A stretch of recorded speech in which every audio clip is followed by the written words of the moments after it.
ठेठ हरियाणा देखने वाले सभी दर्शकों को जुगाड़ी पत्रकार पवन गिल की राम राम। उपचुनाव को जीतने के लिए बीजेपी जेजेपी प्रत्याशी गोविंद कांडा जातीय आधार पर वोटरों की भावनाओं को भड़काने के काम में लग गए हैं।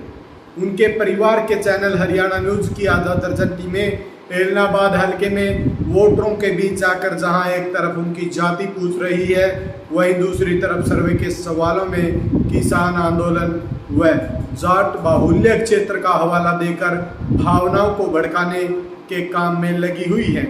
गोपाल कांडा का चैनल इस समय एलनाबाद में सुपर सर्वे करा रहा है।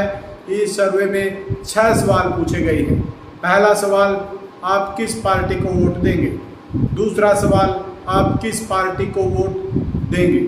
तीसरा सवाल, आप कृषि कानूनों के पक्ष में या विरोध में हैं? चौथा सवाल, क्या इस्तीफा देने के बाद अभय सिंह चौटाला को दोबारा चुनाव लड़ना सही है? पांचवा सवाल, चुने हुए जनप्रतिनिधियों ने एलनाबाद का विकास किया है या नहीं? छठा सवाल, क्या जाट बाहुल्य एलनाबाद में गोविंद कांडा चुनावी समीकरण बदल पाएंगे? सर्वे में जाति का पूछा जाना और एलनाबाद इलाके को जाट बाहुल्य बताकर गोविंद कांडा के चुनाव लड़ने पर वोटरों से सवाल पूछना यह साबित करता है कि कांडा परिवार चुनाव को जीतने के लिए वोटरों की जातीय आधार पर पहचान करने और उन्हें उकसाने के काम में लग गया है। जाति और धर्म के आधार पर चुनाव प्रचार करना पूरी तरह से निषेध है और इसी के कारण 1968 का एलनाबाद चुनाव रद्द भी हो चुका है।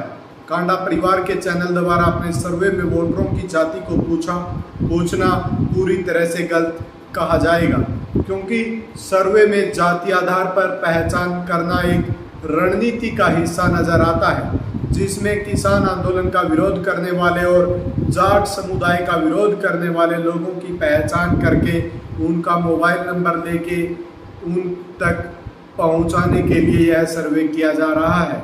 कहीं ना कहीं कांडा परिवार को यह पता लग चुका है कि चुनाव जीतने के लिए उसे समाज को जातीय आधार पर बांटना होगा, इसलिए उनका चैनल सर्वे के बहाने एलनाबाद में जाट और गैर जाट की खाई खोलने की मुहिम में जुट गया है। अब देखना ये है कि एलनाबाद कितना इस बात को समझ पाता है।